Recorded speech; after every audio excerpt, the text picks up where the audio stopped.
My dear brothers and sisters, we were having a Bible study on the book of Exodus. So let us continue reflecting about the book of Exodus. And we have already reached chapter 16. And today let us take chapter 17 of book of Exodus. So, and as we go on studying the book of Exodus, we come to know the secrets of the Bible, secrets of the New Testament, secrets about the Eucharist and Jesus. Therefore, let us continue reflecting about this Exodus study. And today let us read something from Exodus chapter 17, verse 1 onwards. From the wilderness of sin, the whole congregation of the Israelites journeyed by stages as the Lord commanded. They camped at Rephidim, but there was no water for the people to drink. So they are going by stages, groups, different tribes. There are 12 tribes. So all the 12 tribes are keeping their identity. And even when they camp in one place, they camp accordingly. In the center, the Ark of the Covenant. We will see those things in the coming chapters. But they always followed according to their tribes. So they kept the identity of their tribe intact. Though they all belonged to one community, one nation, but they kept the tribe, the 12 tribes' identity separately. So unique but united. So that is the speciality of Israel. Unique yet united. Let's right now continue reading verse 2. We read like this. So journeyed, they camped at Rephidim, but there was no water for the people to drink. There was no water. They again started thirsting for water. There was no water. The people quarreled. The people quarreled with Moses and said, "Give us water to drink." Moses said to them, "Why do you quarrel with me? Why do you test the Lord?" Remember, it was God who told them to start. They perfectly obeyed God.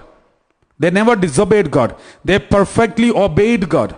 They obeyed and they journeyed as per the guidance and instructions of God. But still, they were facing dangers. They had no water to drink. And they complained, they quarreled with Moses. "Give us water to drink." They are justified doing that because when they don't have water, surely they will complain. So they did it. But the problem is, when they were lacking something, instead of turning towards God, they turned towards Moses. They know it is not Moses who brought them out. They know it is God who brought them out. They know Moses is only an instrument. They know they are obeying God. Their journey is an obedience to God.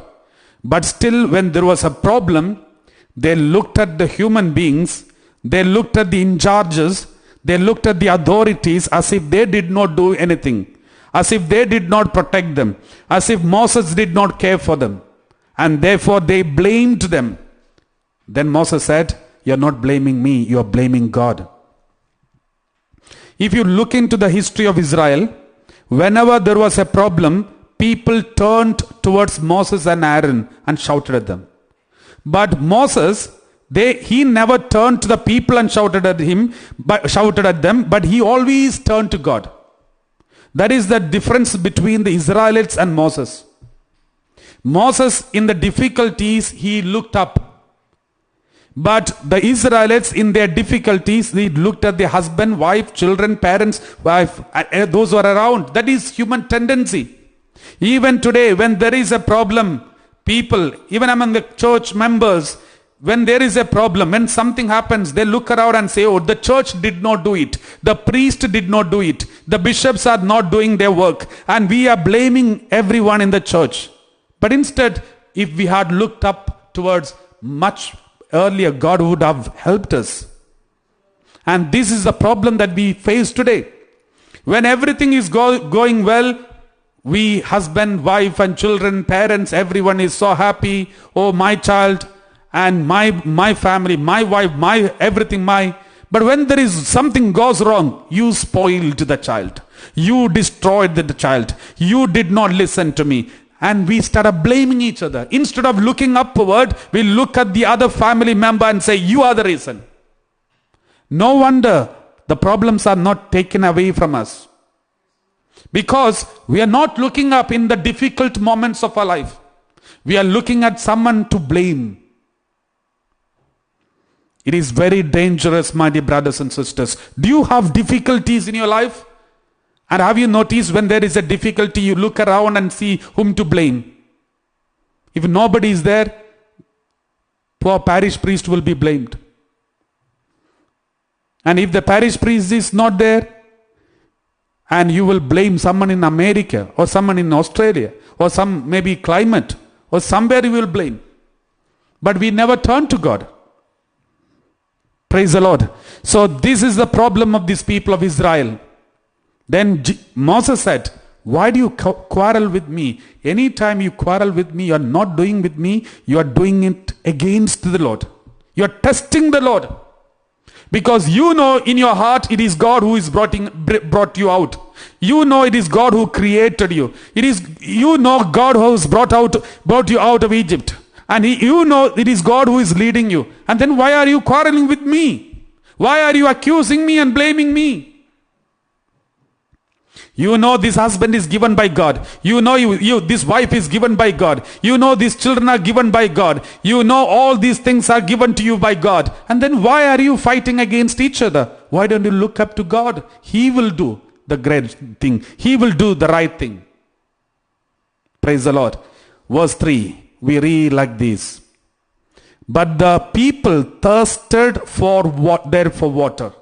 And the people complained against Moses and said, why did you bring us out of Egypt? To kill us and our children and our livestock with thirst? So is it for this you brought us out? They know they are making a false allegation against Moses. They know it. They know Moses and Aaron brought them out for a good. But they just want to do it. Just baseless allegations. Many of our allegations against the church and against authorities, against our own family members, against a husband, against a wife, we know it is baseless, but we have to say it because there is evil behind it. Most of our allegations against our family members are baseless. We know it. It's baseless. We just want to hurt them. We want to hurt someone when you are in difficulty. We want to hurt someone. When you are wounded, we want to wound someone. Any wounded animal will wound others. That is the nature's rule. If you are wounded, you will wound others. So they were wounded and now they started wounding the leaders. Any community there is wound, then they will wound the leaders. If anybody wounded in a community, they will wound the authority. If anyone wounded in the family, they will wound the head of the family. That is natural rule that is happening in the world. But we should be supernatural. We should never wound others, but heal others. Verse 4, continue reading. So Moses cried out to the Lord, what shall I do with these people? They are almost ready to stone me. Now when there is a problem for Israel, they turn to Moses. When there is a problem for Moses, Moses turned to God. So God answered him. God did not answer to them. God in fact gave water and everything to Israel because of Moses. So Moses cried out to the Lord, what shall I do with these people? They are almost ready to stone me. Verse 5. We read, the Lord said to Moses, go on ahead to the people. Ahead of the people.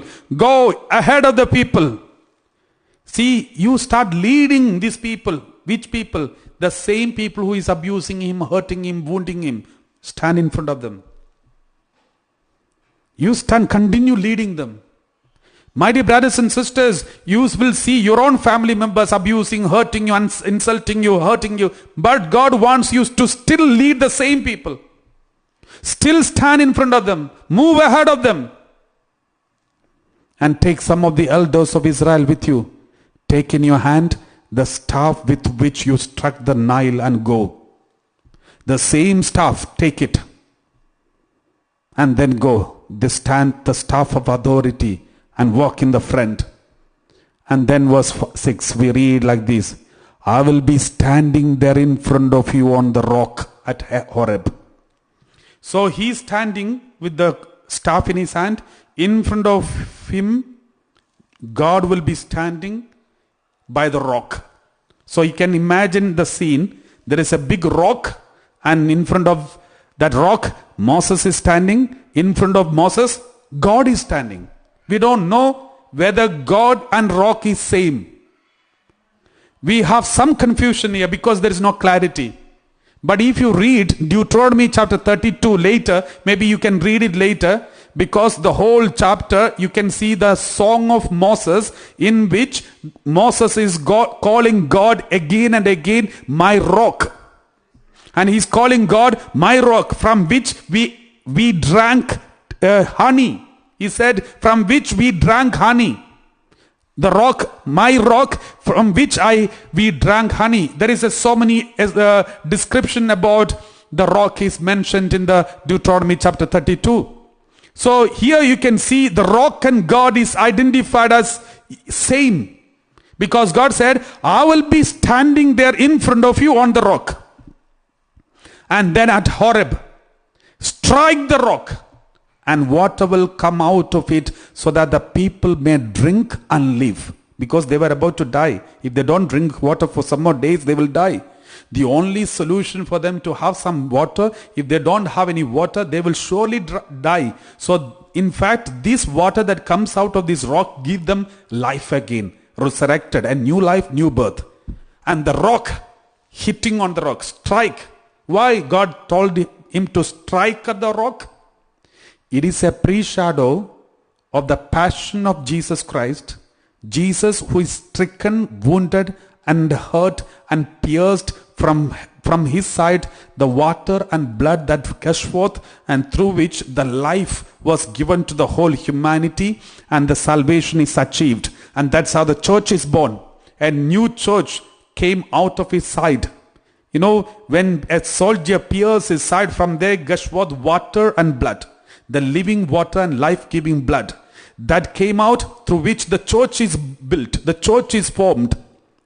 And that is how the church fathers always say, the sacraments, this is a symbol of sacrament. The water and blood that comes out of the side of Jesus is considered as the symbol of the sacraments, through which the church is born. Everyone becomes new person, new life, saved people, and people of the salvation. And that is pre-shadowed here.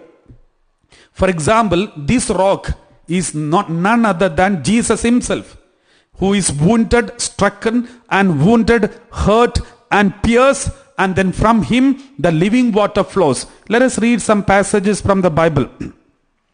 Gospel of John chapter 4 verse 14. Gospel of John chapter 4 verse 14. Okay, before that, let us read 1 Corinthians chapter 10 verse 4. 1 Corinthians chapter 10 verse 4. We read like this.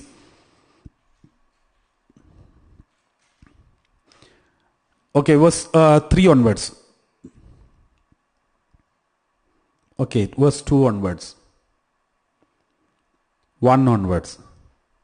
I do not want you to be unaware, brothers and sisters, that our ancestors were all under the cloud and all passed through the sea. See, Saint Paul is mentioning about the Exodus in the Old Testament. They passed through the sea and they were under the cloud, and then continue. Verse 2. And all were baptized into Moses in the cloud in the sea. So through the going through the water, they were baptized into Moses in the cloud and in the sea. And they became the people united in Moses. And then let's read verse 3. And all ate the same spiritual food. He's speaking about manna, the same spiritual food, which was brought out by Moses. And then, it is the same thing. In the new Exodus, we all are baptized in Jesus Christ and we all are eating the same spiritual food, that is Jesus Christ himself, and we all are receiving the living water from him. Let's continue. All ate the same spiritual food, verse 4, and all drank the same spiritual drink, for they drank from the spiritual rock that followed them, and the rock was Christ. Praise the Lord. They drank from the rock. They ate the spiritual food, the bread from heaven, and then the drink from the rock. The heavenly bread is Jesus, and the water that they drank, the living water that drank, was from the rock, that is also Jesus Christ. That rock is here, Jesus Christ. Praise the Lord. So that is a free shadow of Jesus Christ. Let us read. John chapter 4 verse 14. John chapter 4 verse 14. But those who drink of the water that I will give them will never be thirsty. The water that I will give will become in them a spring of water gushing up to eternal life. So from me, a spring of water come out, and all those who drink from this water will have eternal life. In fact, when Moses struck on the rock, a spring, a river of water came out of this rock. That is what we read in the Psalm 105 verse 41. Psalm 105 verse 41, we read like this. Psalm 105 verse 41. Let's read this word of God. He opened the rock and water gushed out. It flowed through the desert like a river. When Moses hit on the rock, he opened the rock and water gushed out. It flowed through the desert like a river. And this is exactly what Jesus is speaking in Gospel of John chapter 4 verse 14. Let's read once again. Gospel of John chapter 4 verse 14. But those who drink of the water with that I will give them will never be thirsty. The water that I will give will become in them a spring of water gushing up to eternal life. Chapter 7 verse 37 also. Let's read. John 7:37 onwards. On the last day of the festival, the great day, while Jesus was standing there, he cried out, "Let anyone who is thirsty come to me." Verse 38. And let the one who believes in me drink. As the scripture has said, out of the believer's heart shall flow rivers of living water. Praise the Lord. Verse 39. Now he said this about the spirit which believes in him were to receive. For as yet there was no spirit because Jesus was not yet glorified. Praise the Lord. This is the work of the Holy Spirit. This living water is nothing but the work of the Holy Spirit. That is why the sacraments are mentioned in the church. Praise the Lord. Let us go back to the book of Exodus chapter 17 and continue reading. He called the place Massa and Meribah because the Israelites quarreled and tested the Lord, saying, "Is the Lord among us or not?" So they doubted God, whether God is there among us or not. They have already got so many God experiences, but still they doubt. You may have already many experiences of God experiences, but still you have doubts. So that is how human beings are. Let's read verse 8. Then Amalek, the first fight starts. The first one to fight against Israelites were Amalekites. The Amalek came and fought with Israel at Rephidim. Now this is the first time they are going for a battle against another country. Amalekites were considered as the worst of their enemies. And these people, they secretly come from behind. Especially when we go as a caravan, all the people of Israel, the strong men used to go in the front. The children and women and animals and all those things come. The animals and all those their food and all the collection of things, the items of their family, they carry it and slowly drag it from behind. So these Amalekites, normally they come and fight against Israel, not from the front. They used to come from behind and take all their belongings, food and gold ornaments, and take their wife and children and take them as slaves. So that's how the Amalekites used to come against them. And they were attacked many times, and now they have decided to fight against them. Now let's read verse 9. Moses said to Joshua, now for the first time Joshua is mentioned here. Joshua and Jesus, the same name. So now Moses said to Joshua, choose some men for us and go out, fight with Amalek. Tomorrow I will stand on the top of the hill with the staff of God in my hand. Now you can see two symbols in the valley fighting against Amalek. Amalek is also a symbol of the devil. Amalekites, who are the liars, who are coming and stealing his people, stealing the people of Israel secretly. So they are the symbol of the devil. And then they are fighting against the Amalekites in the valley and praying on the mountaintop. So if you remember this connection, you can see Jesus did the same. On the mountaintop, he used to pray and he used to come and cast out the devil on the valley. So if you remember what happened when Jesus was praying on the Mount Tabor, when he came down, there was evil spirit coming, possessed man, and Jesus is casting out evil spirit because his disciples could not do the same.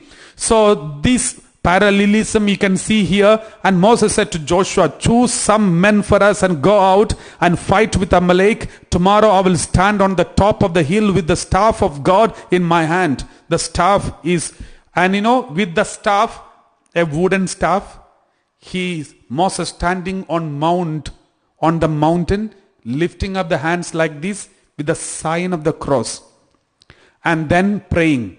And in the valley, the Israelites fighting against the enemies. And let's continue, verse 10. So Joshua did as Moses told him and fought with Amalek, while Moses and Aaron and Hur went up to the top of the hill. 3 people, they went up to the mountain top. And then verse 11. So whenever Moses held up his hand, Israel prevailed. And whenever he lowered his hand, Amalek prevailed. What does it mean? Why it is mentioned so strongly? When Moses was in the shape of the cross, holding his staff in his hand, and he was in the shape of God, shape of the cross, there was victory for Israel. But when that shape is removed, there is defeat for Israel. It is also the pre-shadow of Jesus on Mount Calvary. All those who look at the crucifix will be saved. All those who look at the Lord Jesus Christ will be delivered and will be victorious. So there is a victory in the Holy Cross. There is a victory on Mount Calvary. There is victory only through Mount Calvary, only through the Holy Cross. So that is already shown in this passage. So after some time, Moses keeping the hands like this, his hands started tired and his hand was going down. Then what happened? Then Aaron and Hur, they made him to sit there, and then they supported the hands. They supported the hands. What does it mean? It is the role of all the Christians. The role of all the Christians. We are the people who are supporting the hands of Jesus Christ, so that we become one and the victory will be for us. That is what we read Colossians chapter 1 verse 24. We read like this. Saint Paul wrote like this. Colossians chapter 1 verse 24. We read like this. Colossians chapter 1 verse 24. I am now rejoicing in my sufferings for your sake, and in my flesh I am completing what is lacking in Christ's afflictions for the sake of his body, that is the church. Moses, when he was lifting up the hands, the church is fighting against the evil one down in the valley. Moses is lifting up the hands, and then Aaron and Hur, they are also joining in the afflictions of Moses. It is not that Moses is not suffering enough, but Aaron and Hur, they are also joining in the afflictions of Moses, the pain of Moses by offering their pain, their sacrifices, along with the sacrifice of Moses, and lifting his hands up for the sake of the church who is fighting against the evil at the valley. So that is the meaning here in the Colossians. That is the role of every Christian. Why do we do mortification, fasting, prayers, and all the sacrifices we do? Why do we do this? We are doing the same duty that is seen in the life of Aaron and Hur, when they lifted the hands of Moses, so that the church who is fighting against the evil one will be victorious. And that is seen here in this pre-shadow. Praise the Lord. Let's read verse 25. Verse 25, read like this. I became its servant. We'll read Exodus chapter 17, next word. Exodus chapter 17, verse 12. But Moses' hands grew weary. So they took a stone and put it under him, and he sat on it, and Aaron and Hur held up his hands, one on one side and the other on the other side. So his hands were steady until the sunset. It also shows the role of Jesus Christ at the right side of the Father until the last moment of this world. He is interceding for us in everlasting intercession. He is interceding for us till the last moment. Jesus said, I will never leave you orphaned. I will come to you. I'm coming to you. Jesus never abandons us. He's sitting at the right side ever and interceding for us until the last moment of this world. Verse 13, we read like this. And Joshua defeated Amalek and his people with the sword. Remember, it is very clearly mentioned, Joshua defeated Amalek, the evil symbol of Amalekites are the symbol of the evil spirit. Amalek and his people means evil spirit, the Lucifer and his followers with the sword.